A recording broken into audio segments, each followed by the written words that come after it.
First, we discuss with mass selection. In mass selection, a large number of plants or similarly phenotype or morphological characters are selected and their seeds are mixed together to constitute a new varieties.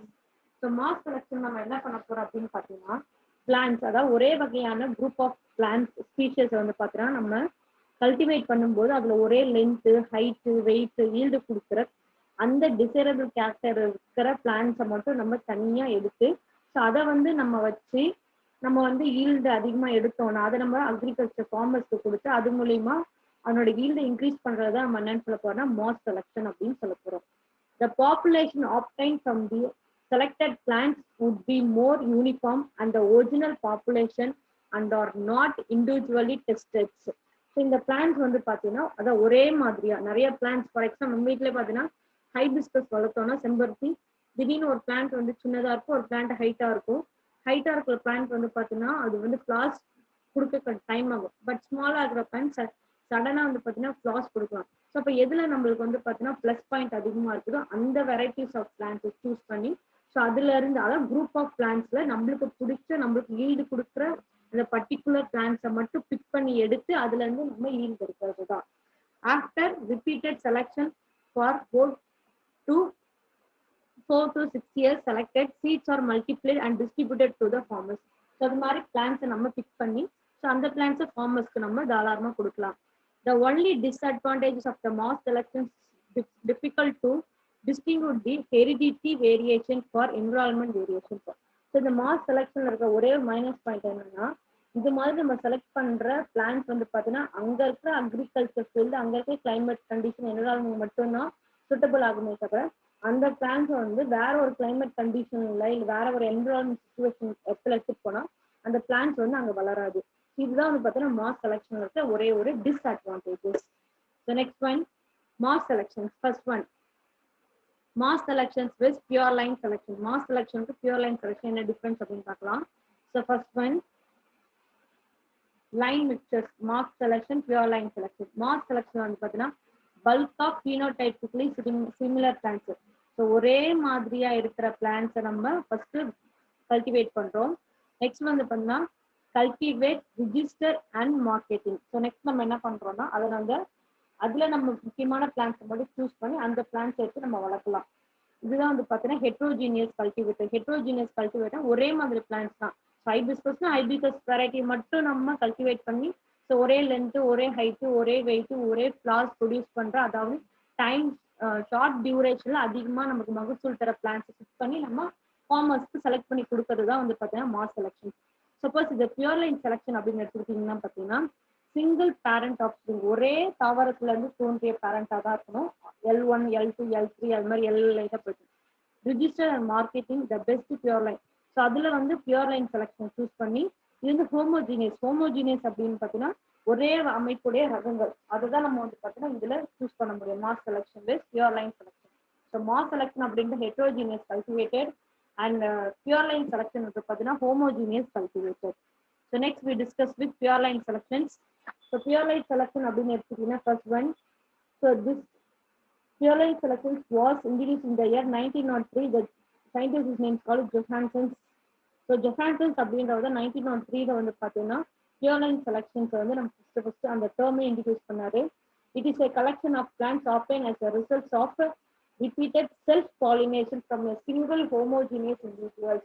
அதாவது self pollination நடக்கக்கூடிய ஒரே வகையான ஸ்பீஷியஸ்ல இருந்து தான் இந்த pure line selections வந்து நம்மளால big பண்ணி எடுக்க முடியும். Hence, varieties formed by this method shows more homogeneistics with respect to all genus. அது மட்டும் இல்லாம இதுல இருக்கிறது எல்லாமே வந்து பாத்தீங்கன்னா ஹோமோஜீனியஸா இருக்கிறதுனால ஒரே மாதிரி மரபு பண்புகள் வச்சிருக்கிறதுனால இதுல வந்து பாத்தீங்கன்னா செல்ஃப் பாலினேஷன் மூலமா நம்ம மீண்டும் நியூ வெரைட்டிஸ் அதாவது நியூ பிளான்ஸ் ஈஸியா ப்ரொடியூஸ் பண்ண முடியும். இதுல இருக்கிற ஒரே ஒரு disadvantages, the disadvantage of this type is that the new genotype are never created and they are less adaptable and less stable to the environment fluctuations. So இதுல இருக்கிற ஒரே ஒரு டிஸ்அட்வான்டேஜ் வந்து பாத்தீங்கன்னா இதுல செல்ஃப் பாலினேஷன் இருக்கிறதுனால இதுல வேற ஒரு பிளான்ட்டை வந்து பிளான்ட்டோட மேலேயோ ஃபீமேலையோ செட் பண்ணி ஒரு நியூ வெரைட்டி நம்மளால என்னைக்குமே ப்ரொடியூஸ் பண்ணவே முடியாது. நெக்ஸ்ட் வந்து பாத்தீங்கன்னா முக்கியமானது வந்து பாத்தீங்கன்னா இது மாதிரி பிளான்ஸ் வந்து பார்த்தீங்கன்னா மற்ற என்விரான்மெண்ட் கண்டிஷன்ல வாழறது ரொம்ப கம்மி தான். ஓகேங்களா?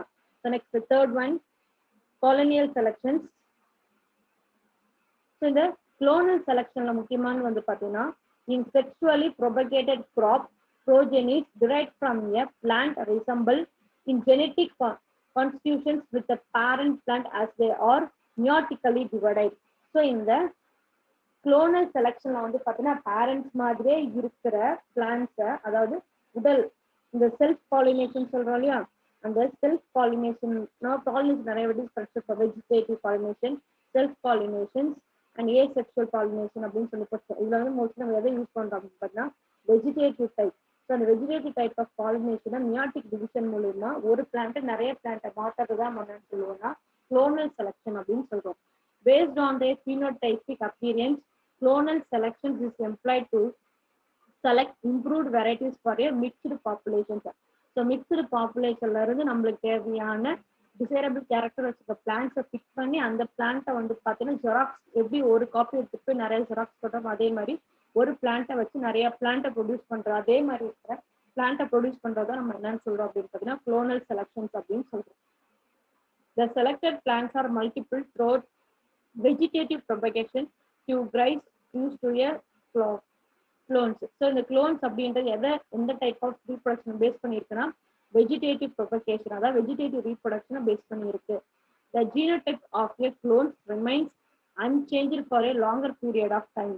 ஸோ இந்த குளோனல்ல வந்து பார்த்தீங்கன்னா இந்த ஜீனோடைப் அப்படின்னு சொல்றோம் இல்லையா, அந்த ஜீனோடைப் சீக்வன்ஸ் வந்து பார்த்தீங்கன்னா ரொம்ப காலத்துக்கு மாறாம அப்படியே இருக்கிறது வந்து பார்த்தீங்கன்னா இதனுடைய ப்ளஸ் பாயிண்ட்.